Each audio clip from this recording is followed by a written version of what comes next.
What's good, everybody? My name is Jay Clark, and I am the creator of the Clarksville universe. And I initially started doing this podcast, and I was trying to avoid talking about the book, but go ahead and get your copy of Cross Paths. It's on Amazon right now. I'm going to promote it.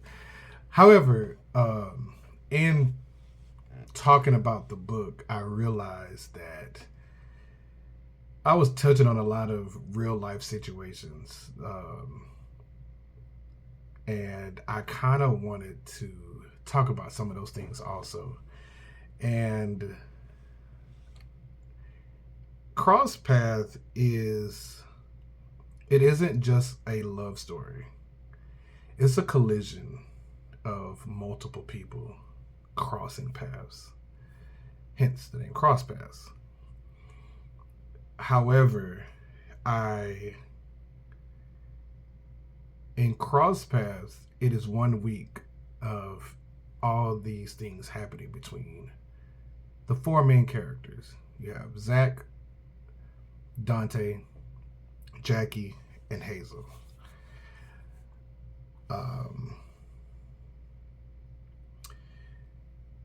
It isn't about good people, bad people. It's about people trying to, survive their chances. You know, you have Hazel, who's coming from a situation. Her brother's in the streets. Her mom has just suffered a stroke, and she can't catch a break. Like, she is trying to figure out life. She's doing everything right, but it just ain't working. And you have Zach, who comes from the streets, gave up that street life, got a corporate job, but he can't find what he's looking for to make him complete. Mom passed away giving birth, don't know who his father is, was raised by his loving grandmother, and he can't figure it out. Jackie, mom's from the streets. She don't have that motherly love. She's out here hustling. She just trying to find out who she is, but she's getting taken advantage. You got Dante, grew up in the streets, still in the streets, has loyalty, has, respect, and he can't leave the life for whatever reason. He can't. Everybody knows a Hazel. Everybody knows a Dante. Everybody knows a Zach. Everybody knows a Jackie. And shit, you might be one of those characters.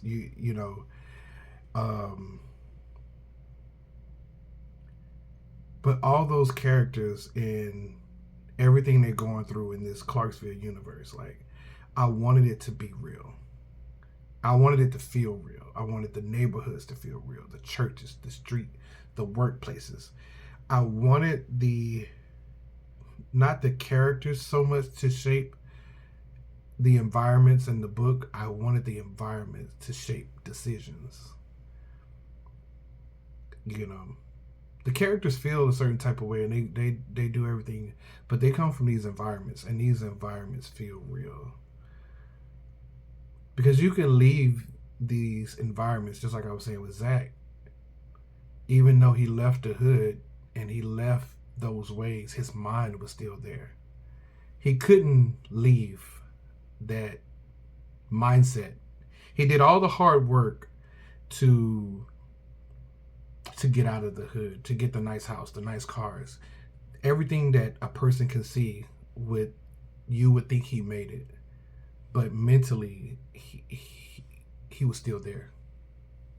He couldn't let some of those characters' traits go because he didn't go to therapy or anything like that, or he didn't do the work that was necessary to catch his mind up and his character up to what he didn't want to be physically over in that lifestyle.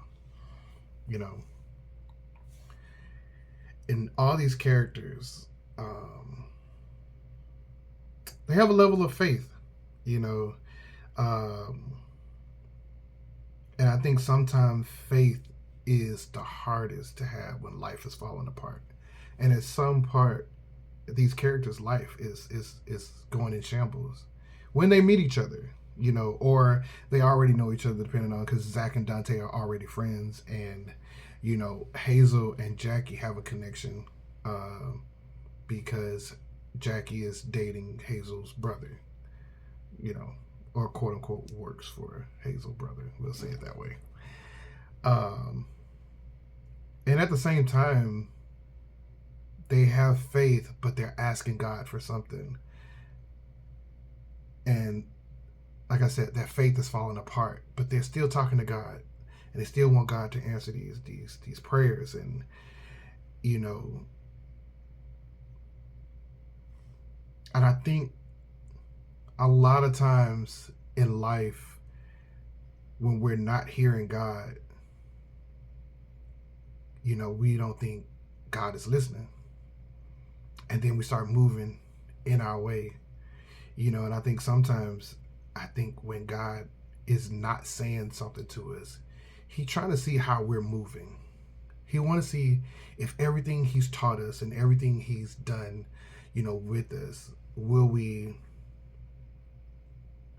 And I think it was Pastor Mike. I remember hearing something Pastor Mike from Birmingham say, and I remember him saying, none of the teachers taught during the test. They taught class and they teach you, they have you study, they give you everything inside, but when it's time for the test, everybody get quiet.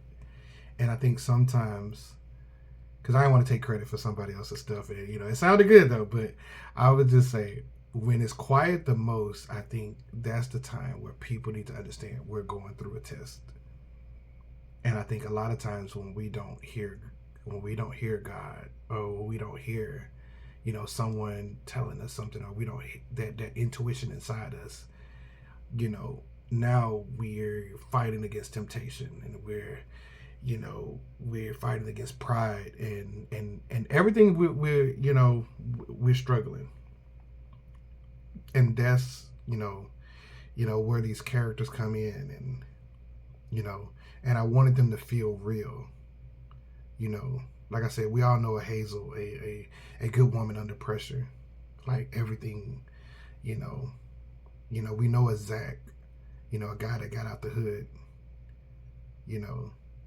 but he's still coming back to the hood in his car, or he's not coming to rebuild the hood, but he's coming back so the hood can see him. Everybody knows a Jackie, mom, pretty much their friend, not trying to raise them, but not holding them accountable, not teaching them responsibilities and accountability.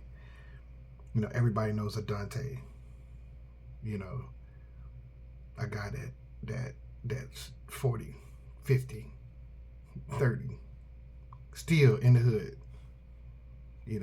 still, a couple of trap houses, still, supplying the block, no matter how much money he makes. Like, we know he has money, and just that's what he continues to do. And I think people don't understand, faith doesn't remove temptation. It's just give you something to answer to when temptation shows up. And we're gonna have temptations, and I wanted these characters. I wanted, when people read this, to feel the characters in Temptations. I didn't want just like a fairy tale. I wanted to show consequences. I wanted the readers to read and then decide what character they wanted to support. I wanted the reader to feel a connection with the characters. I wanted the readers to not like characters, to like characters, to root for characters. I wanted the readers to pick a side. I didn't want readers to pick a side and feel safe, though. I wanted them to be like, why do I know Zach's like he's not the best person, but I kind of want this for him. Like, ooh, like, I hope Jackie gets this deal, or man, I hope Jackie get lit up, because whatever it is, like, I wanted people to pick a side but then second guess themselves picking a side. I know that sounds kind of crazy, but I've gotten feedback, and I think a lot of people feel that way, you know. And if you read Cross Paths, I want you to, because everybody's on their path in this book. Everybody got a path that they're on, and I want you to think about, because they're all looking for some type of love. You know, whether it's love from the streets, whether it's love from another person, whether it's love from their parents, whether they're looking for love. And I want you to think, can love survive if two people are on separate paths? Like they came together, because you know, you have Hazel and Zach. They're trying to come together, but Hazel's on this path, Zach's on this path. You got Zach and Dante, who grew up like brothers, but Dante's going one way, Zach going one way. Can these relationships survive? Or can a relationship survive if two people that care about each other or love each other, but they're on separate paths? You know, when two people, you get married, you become one, but a lot of times, in marriage and in relationships, they say people grow apart. I think people grow apart because of lack of communication. Because I want to go in this direction, but I know you need me over here. So we don't talk about it. So there's no communication. So communication breaks down. Or you start having resentment because there's a lack of communication where you're not discussing whether he or she wants to do. Or am I going to sacrifice what I want? Like, hey, I know I got a good job right now, but, I'm going to stay right here while you go back to school.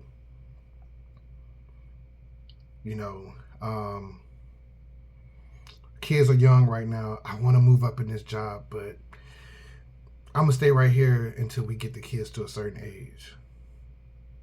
Instead of pushing for that promotion or pushing for the other job, because it might put a strain, but then you stay at a job or you stay at a certain place or you don't go to school or whatever because you quote unquote trying to stay on the same path. But what if we start taking our own paths and still learning to love each other? I think that's something to think about. That's something I kind of try to push, where two people stay on separate paths but still want to come together and make it work. Also ask yourselves while reading this, does changing your environment means you've changed yourself? I done got out the hood. Am I a different person? Or am I the same person? But because I've got out the hood, do I do the same things or do I do different things? They say when you were a child, you spoke as a child. True. But if you don't have that mental growth, are you still a child even though you don't speak as one? You're an adult. You do adult things. You say, you go. However,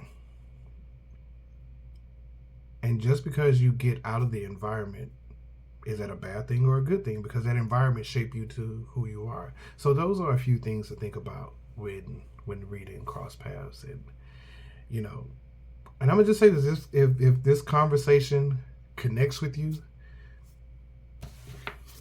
Cross Paths is on Amazon. Jay Clark. I'm gonna put the link in the bio. Man, but more than that, if you want to hear, I want to hear what you think. Drop a comment, hit subscribe, hit the like button. I'm gonna be dropping a few more of these episodes. I'm gonna put my TikTok in the bio, Facebook in the bio, YouTube in the bio. Follow me, subscribe, share. There are gonna be a lot more videos like this coming. And like I said, check me out. At the end of the day, stay blessed, say less, let God do the rest. Peace.